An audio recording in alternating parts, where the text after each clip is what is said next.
Welcome to Jo's cuisine. ஒரு கடாயில் 3 table spoon அளவுக்கு எண்ணெய் விட்டுக்கோங்க. எண்ணெய் நல்லா காஞ்சதுக்கு அப்புறமா 1 டேபிள் ஸ்பூன் அளவுக்கு கடுகு சேர்த்துக்கோங்க. கடுகு நல்லா பொரிஞ்சு வர டைமில் ஒரு கொத்து கருவேப்பிலை சேர்த்துட்டு ஒரு பெரிய வெங்காயத்தை சின்னதாக நறுக்கி சேர்த்துக்கோங்க. வெங்காயம் டிரான்ஸ்பரண்ட், அதாவது கலர் மாறி வர வரைக்கும் வதக்கிக்கோங்க. வெங்காயம் வதக்கும் போது உப்பு சேர்த்து வதக்குனீங்கன்னா சீக்கிரமாக வதங்கிடும்.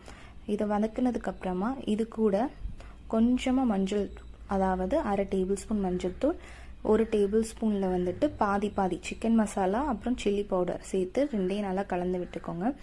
தேவையான அளவு காளானை நான் எடுத்து வச்சுருக்கேன். இன்றைக்கி நான் 1.5 பேக்கெட் கிட்ட காளான் சேர்த்துருக்கேன். காளானை கொஞ்சம் பெருசாகவே கட் பண்ணி சேர்த்துக்கோங்க.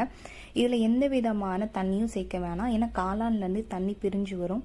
காளானுக்கு தேவையான அளவு உப்பு சேர்த்து நல்லா வதக்கி விட்டு ஒரு மூடி போட்டு மூடி வச்சுக்கோங்க.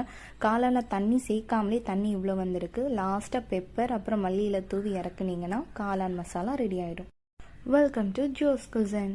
ஒரு கடாயில் 3 டேபிள் ஸ்பூன் அளவுக்கு எண்ணெய் விட்டுக்கோங்க. எண்ணெய் நல்லா காஞ்சதுக்கு அப்புறமா 1 டேபிள் ஸ்பூன் அளவுக்கு கடுகு சேர்த்துக்கோங்க. கடுகு நல்லா பொரிஞ்சு வர டைமில் ஒரு கொத்து கருவேப்பிலை சேர்த்துட்டு ஒரு பெரிய வெங்காயத்தை சின்னதாக நறுக்கி சேர்த்துக்கோங்க. வெங்காயம் டிரான்ஸ்பரண்ட், அதாவது கலர் மாறி வர வரைக்கும் வதக்கிக்கோங்க. வெங்காயம் வதக்கும் போது உப்பு சேர்த்து வதக்குனீங்கன்னா சீக்கிரமாக வதங்கிடும். இதை வதக்குனதுக்கப்புறமா இது கூட கொஞ்சமாக மஞ்சள், அதாவது அரை டேபிள் ஸ்பூன் மஞ்சள் தூள், 1 டேபிள் ஸ்பூனில் பாதி சிக்கன் மசாலா அப்புறம் சில்லி பவுடர் சேர்த்து ரெண்டையும் நல்லா கலந்து விட்டுக்கோங்க.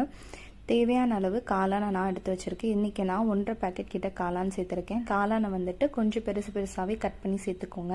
இதில் எந்த விதமான தண்ணியும் சேர்க்க வேணாம், ஏன்னா காளான்லேருந்து தண்ணி பிரிஞ்சு வரும். காளானுக்கு தேவையான அளவு உப்பு சேர்த்து நல்லா வதக்கி விட்டு ஒரு மூடி போட்டு மூடி வச்சுக்கோங்க. காளானில் தண்ணி சேர்க்காமலே தண்ணி இவ்வளோ வந்திருக்கு. லாஸ்ட்டாக பெப்பர் அப்புறம் மல்லியில் தூவி இறக்குனீங்கன்னா காளான் மசாலா ரெடி ஆகிடும்.